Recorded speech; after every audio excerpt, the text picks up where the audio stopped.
we could get major monetary reform, and it could involve gold if she gets appointed as the chair of the Federal Reserve in just over a year from right now. I'll explain who she is and what the plan is all about in this video as we explore.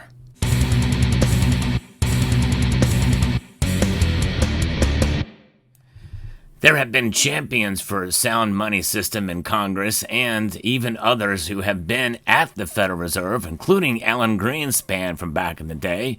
But there is a new contender that very well could be appointed Fed chair. I think if Trump is smart, he would appoint her. I'm going to be discussing exactly what this is out about based off of a interview that was recently conducted by SOAR Financially with Judy Shelton. That's right, Judy Shelton. You may have heard the name, and she is a brilliant economist specializes in monetary policy, and I think she would be a great Federal Reserve chair. Before we go on, I want to remind you of the channel sponsor, Summit Metals. They have some great deals, so check out Summit Metals and see what they've got in terms of specials on gold and silver. SummitMetals.com.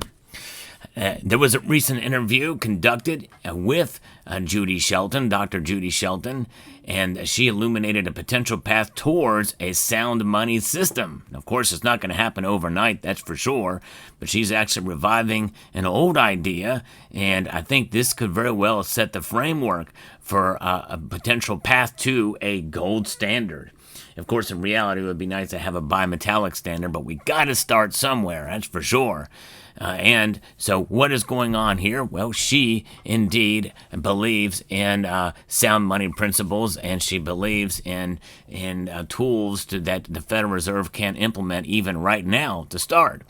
And so she has a potential for a gold-backed treasury bond that could reshape the nation's financial future. Yes, indeed, a gold-backed treasury bond. Who would have thought that? And that is, I think, a brilliant idea. Now, there is potential solutions to the U.S. debt bubble and the perceived overreach by the Federal Reserve.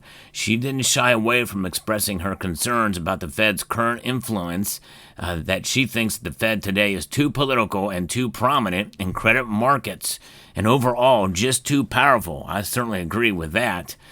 See, way back in the day, on December the 23rd, 1913, this was born, the dollar bill, and actually, and this is a debt instrument. It even says so right on the note. This note is the legal tender for all debts, public and private, from the Federal Reserve itself. It is a note, a Federal Reserve note, that loses value by design every single year.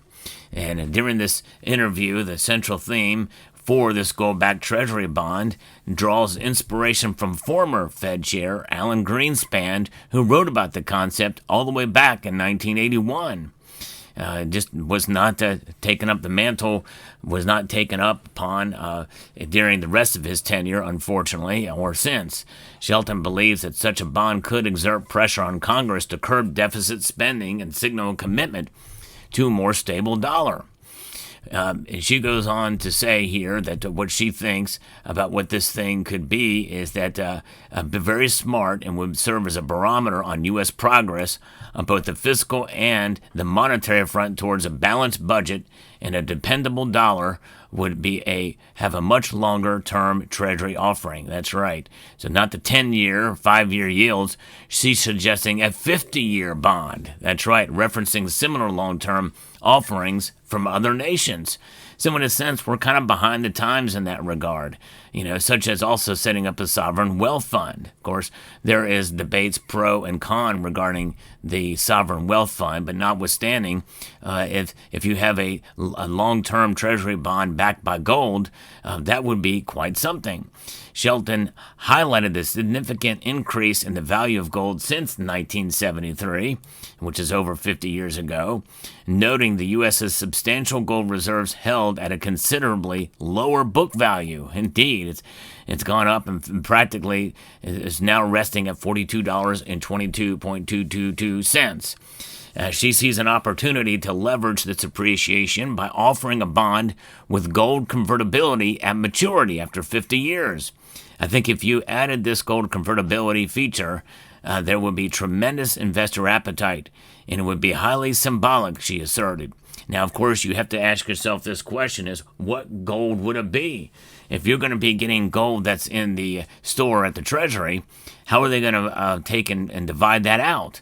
Let's say somebody buys, supposedly 20 ounces of gold now. Well, it's a 400-ounce bar, right?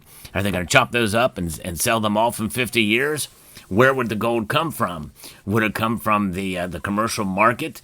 Would it be gold that would be potentially purchased at an online dealer 50 years from now?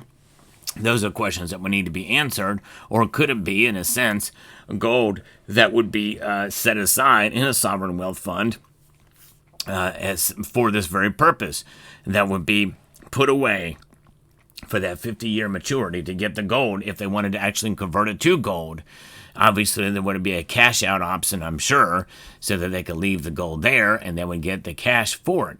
But again, that money's got to come from somewhere, and assumably it would come from the initial investment to put that gold away, and then whatever interest would be that would relate to gold's appreciation in price and maintaining its value over that course of time. So I assume that's how it would work, but of course there could be other factors and other things you have to think about. But it could increase its tremendous investor appetite, and of course the symbolism certainly would be great for sure. She voiced strong concerns about the current role and influence of the Federal Reserve, echoing sentiments that have been aligned with President Trump's views. She's concerned at the ratcheting up of the tensions between the White House and the Fed, emphasizing that this battle needs to be conducted by Congress. I agree with her. She's right about that. She questioned the accountability of the Fed and the immense power wielded by its chairman. You've got someone with so much power and a position to channel financial rewards to some segments of a society at the expense of others, who could make interest rates be zero so that people who save a little bit every week in their bank account get zilch. I've been a victim of that. I'm sure you have as well, too, when you're earning 0.0001% in a general savings account or checking account. You really are being robbed, especially by inflation in that regard, because you're losing money. Her critique extended to the Fed's monetary policy tools, particularly in the payments of interest on commercial banks. When they say we're sticking at our current rate, it means that they're going to continue to pay 4.4%, which is a hefty return on a risk-free government-guaranteed cash deposit that a bank keeps at the Fed. It suggests that this practice benefits large banks, including foreign-owned institutions, at the expense of taxpayers and potentially hinders lending for the real economy. Yes, that's how corrupt it is. It's insane, the system that we find ourselves a part today. It needs reformation. There's no question about that. I think most of us would agree on that, no matter what your political stripe is here. And of course, with the recent surge in gold's price, the revaluation at the market value would be a windfall that could be utilized to set up such an institution. Shelton attributed this rise to a combination of factors, including increased demand from central banks and individual investors seeking haven amidst global uncertainty. There's no question about that. In fact, we're seeing continuation since 2022 of record high central bank holding of gold. It's been a whirlwind, and that is what has buoyed up gold's price to stay high where it is now. So that the pullbacks we've seen with silver, gold has not seen because of that, and other factors as well too. She thinks it might be geopolitical in a sense that central banks around the world are acquiring gold. So really it's pure demand, and pointing out that the growing popularity of gold as an investment option for American buyers and views gold as a surrogate for the integrity of our currency, expressing her hope for a future official link. That is true, and I think that's what she'd like to see down the road. In a powerful closing statement, Shelton posed a fundamental question, which she believes deserves urgent discussion in Washington, D.C. What is the proper role of a central bank in a free market economy? Really, that is the ultimate question for sure. Could it be that if she's appointed the Fed chair, that her role would be like Linda McMahon at the Education Department, to work herself out of a job? Boy, wouldn't that be nice? Of course, it would take an act of Congress to do that, but nonetheless, there have been bills introduced into the Congress to that effect. The most recent one being, I think, from Mike Lee of Utah. She challenged the notion of small committee dictating the cost of capital, particularly through the Fed's current practice of paying interest on reserve balances, which she likened to the Soviet Union's Gosbank system. I don't like to see our banking system similarly made into appendages of a central bank. And, and she's right about that. And, of course, there has got to be some level of independence from the central bank. I respect that aspect of it. But there is an undermining, a gross undermining of the Fed right now. And it's ironic considering that Jerome Powell was appointed by Trump. I think a lot of it was mismanaged advice, but nonetheless, when he's undermining the president's economic agenda, it is a bad deal when he does it so blatantly outright. Especially with regards to between Trump's desire for lower inflation and interest rates and Powell's commentary on trade policies.